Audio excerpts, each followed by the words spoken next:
ফুটপাত দখল করে অবৈধ স্থাপনা ও দোকানপাটের বিরুদ্ধে উচ্ছেদ অভিযান চালিয়েছে ঢাকা দক্ষিণ সিটি কর্পোরেশন। বৃহস্পতিবার সকালে দক্ষিণ সিটির নির্বাহী ম্যাজিস্ট্রেটের নেতৃত্বে অভিযান চালানো হয়। রাজধানীর সেগুনবাগিচা এলাকা সড়কে অবৈধ স্থাপনা উচ্ছেদ করে দক্ষিণ সিটির উচ্ছেদ কর্মীরা। এ সময় বেশ কিছু টং দোকান ও ফুটপাথের ওপর আসবাবপত্রের অস্থায়ী দোকান ভেঙে দেওয়া হয়।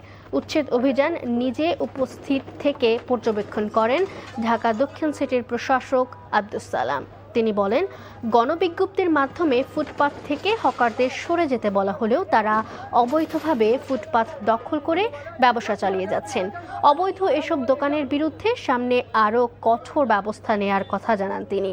তবে ক্ষতিগ্রস্ত ফুটপাথের দোকানিদের দাবি, তাদেরকে কোনো নোটিশ প্রদান করেনি কর্তৃপক্ষ।